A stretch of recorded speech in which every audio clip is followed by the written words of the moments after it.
TOO एक ही बात को रिप्रेजेंट करते हैं। ये एक तरह से ये नेगेटिविटी दिखाते हैं। जैसे देखो यदि सो आ जाए अकेला और कैन नॉट आ जाए नेक्स्ट पार्ट में सेंटेंस के, तो तुमने समझ जाना है कि दैट लगेगा।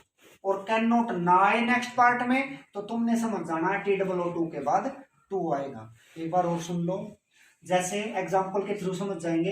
ही इज सो टायर्ड, वो इतना थका हुआ है, dash he can not even walk, कि उससे चला भी नहीं जा सकता, मीन वो चल भी नहीं सकता। तो देखो अब कैन नॉट आते ही आप समझ गए भाई सो के साथ दैट आएगा, ठीक है।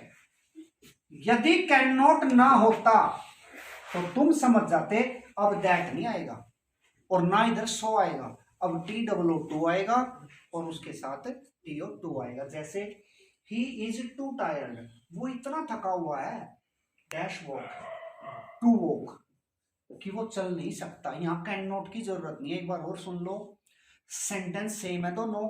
यदि कैन नॉट आ गया तो तुमने समझ जाना है सो दैट आएगा, कैन नॉट नहीं आया तो दोनों ब्लैंक्स में क्या आएगा TOO और TOO के साथ टू, ठीक है। तो सो के साथ दैट, कैन नॉट आएगा तो, और टू है तो टू आ जाएगा। क्लियर। नेक्स्ट है as soon as. As soon as जब आता है ना तो ये समझ लो उसके बाद फिर है ना कनेक्टर और कुछ नहीं आता, ये एज सुन एज अपने आप में परिपूर्ण कनेक्टर है। तो जैसे ही वैसे ही, सेंस देखना, एज सुन एज ही कम्स, जैसे ही वो आता है तो ये देन वगैरह कुछ नहीं आता। अब यहां सिर्फ फ्यूचर आ जाएगा। आपको पता है प्रेजेंट इंडेफिनिट के साथ पेयर बनता है फ्यूचर इंडेफिनिट का, पास्ट इंडेफिनिट के साथ फ्यूचर में पास्ट में विल का वुड हो जाता है ना, तो उधर क्या आएगा अब I will call you up, जैसे ही वो आते हैं मैं आपको कॉल कर लूंगा, ठीक है।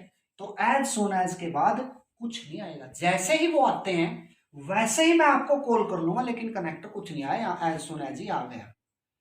यहां प्रेजेंट इंडेफिनिट है तो आपको पता है दूसरे पेयर में फ्यूचर इंडेफिनिट आ जाता है। नेक्स्ट है इफ और व्हेन के बाद देन नहीं आता, ये ध्यान रखना। हिंदी में सेंस आप समझते हैं कि देन आएगा, लेकिन इफ और व्हेन के बाद कुछ नहीं आता, यानी कि कुछ कोई पेयर नहीं है इनका इफ और व्हेन का। जैसे व्हेन आई कम, जब मैं आता हूं, dash I will meet you, तो इसका मतलब है यहां यदि ब्लैंक है तो वहां जीरो कनेक्टर आएगा, कोई कनेक्टर ही नहीं आएगा।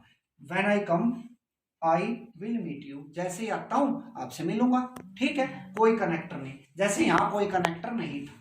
नेक्स्ट है सिंस एज और बिकॉज आ जाए ना, सिंस एज और बिकॉज, तो इनके बाद, क्योंकि इनका मतलब है क्योंकि, तो क्योंकि तो इसलिए, क्योंकि और उसकी हिंदी होती है फिर बाद में इसलिए, तो इसलिए समझ के आप ये सोचते हो कि सो लगेगा या देयरफॉर लगेगा, तो आपने ध्यान देना है सिंस एज और बिकॉज कहीं भी आ जाए तो वहां सो नहीं लगेगा, ठीक है। इनके बाद क्या नहीं लगेगा, सो नहीं लगेगा। हिंदी की सेंस आती है इसलिए, लेकिन आपने नहीं लगाना है कि ये रूल है, क्या है, सिंस एज और बिकॉज, कुछ नहीं लगेगा। जैसे सिंस आई वॉज इल, क्योंकि मैं बीमार था, आपके अनुसार यहां सो आना चाहिए, है ना, सो आई कैन नॉट या जो भी है कम टू स्कूल, लेकिन आपने अभी अभी रूल किया है सिंस आया है तो कोई कनेक्टर नहीं आएगा। लेकिन क्योंकि ये पास्ट है, देखो अभी अभी यहां प्रेजेंट किया था ना, फ्यूचर आ गया था,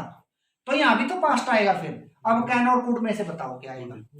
अब यहां क्योंकि वॉज है तो कुड, और एम होता तो यहां कैन आ जाता है ना, तो यहां क्या आ गया, could. Since I was ill I could not come, क्योंकि मैं बीमार था मैं आ नहीं सका, इसलिए कहने की जरूरत नहीं है, तो यहां सिंस एज और बिकॉज।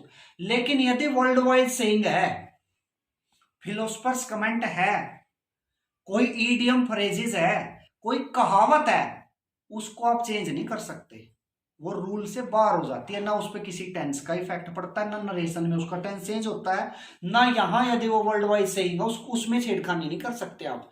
जैसे example, as you sow dash you dash shall you reap, जैसा बोओगे यानी जैसा तुम बोते हो वैसा ही काट लोगे, ये तो वर्ल्ड वाइड सेइंग है ना, तो यहां तो वही लगेगा, as you sow shall you reap, तो वही आप काट लोगे, as you sow shall you reap, वही आप काट लोगे। यहाँ आप कहोगे कि आज के साथ सो आ गए, यहाँ तो मना कर रहे थे, यहाँ इसलिए आया क्योंकि ये वर्ल्ड वाइज सेइंग है, कहावत है ना एक, जैसा बोगे वैसा काट लोगे, इसमें कोई चेंज नहीं होगा।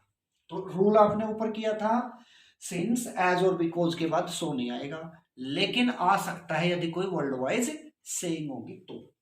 फिर है भाई अनटिल और अनलेस, अनटिल और अनलेस और टिल और इफ भी लगा लो।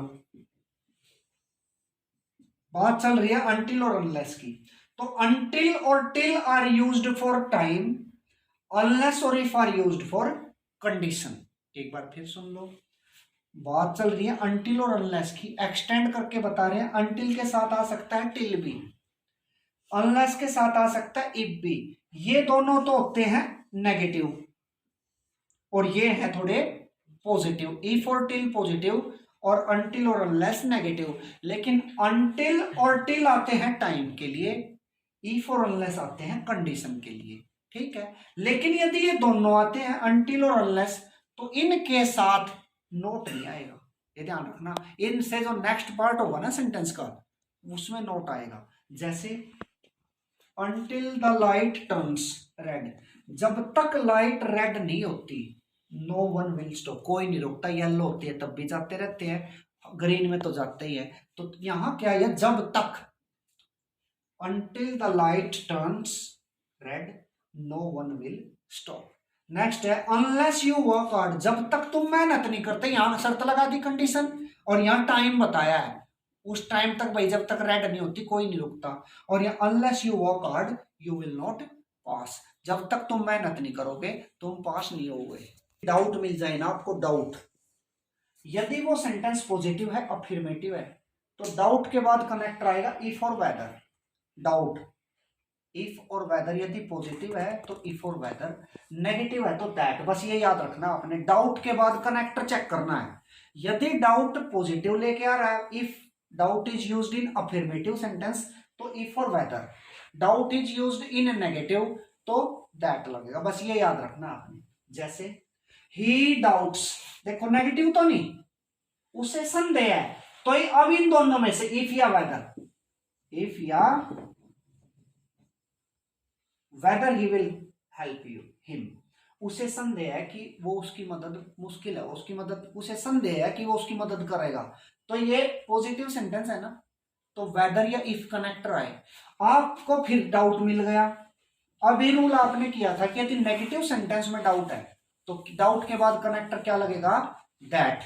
तो हो गया क्लियर। बस I have no doubt that he will help me, मुझे कोई संदेह नहीं है कि वो मेरी मदद करेगा। क्लियर हो गया ना। देखो यदि डाउट अफर्मेटिव, अफर्मेटिव का मतलब होता है पॉजिटिव सेंटेंस, यस वाले सेंटेंस में डाउट आता है तो इफ और वेदर कनेक्टर लगेंगे। यदि डाउट नेगेटिव में आता है तो दैट लगेगा। बस एक ही बात है इसकी, हो गया क्लियर। इसमें डाउट में नो है, आई हैव नो डाउट, तो तुम समझ गए भाई नेगेटिव है तो दैट लगेगा, पॉजिटिव है तो इफ और वेदर आ जाएंगे। बस सेम, द सेम आ जाए, दैट और एज। देखो दो चीजें हैं, दैट और एज में से, दैट और एज कब कब लगेंगे, यदि द सेम के बाद वर्ब है।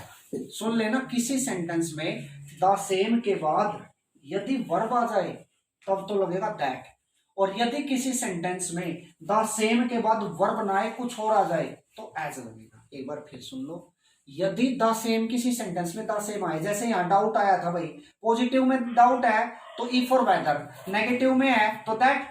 ऐसे ही किसी सेंटेंस में यदि द सेम आ जाए और उसके बाद वाले पार्ट में वर्ब है, कहीं कहीं भी वर्ब है, तो दैट लग जाएगा। उस कनेक्टर में जहां ब्लैंक होगा वहां दैट लग जाएगा। कब, यदि किसी सेंटेंस में द सेम आ जाए। दूसरा सेकंड, यदि किसी सेंटेंस में द सेम आकर वर्ब न मिले लास्ट में, बाद में, तो वहां एज आ जाएगा। एग्जांपल देख लो, दिस इज द सेम आ गया ना। अब तुम एक चीज ध्यान रखना भाई, द सेम तो आ गया, बाद में देखूं वर्ब है, ये रिवर्ब देखो, this is the same book dash I wanted, तो वर्ब आ गई ना, तो आपने समझना, तो दैट लगेगा भाई, दैट आई वांटेड, ये वही किताब है जो मैं चाहता था, तो that connector that, the same आ गया और वर्ब आ जाएगी पीछे। द सेम आ जाए लेकिन वर्ब ना आए, कुछ और आ जाए, तो वहां लग जाएगा एज। जैसे this is the same book, यहां वर्ब तो नहीं कोई, माइन क्या है, प्रोनाउन है ना, तो this is the same book as mine, ये वही किताब है, जैसे मेरी किताब है ना वही किताब है ये। तो तुम क्या समझे, तुम ये समझे यदि दिस इज द सेम के बाद वर्ब आएगी तो दैट, वर्ब नहीं आएगी तो एज। तो ये पेयर में चलते हैं, तो द सेम का क्लियर हो गया ना भाई, दैट आएगा या एज, और डाउट का पॉजिटिव और नेगेटिव क्लियर हो गया, ठीक है।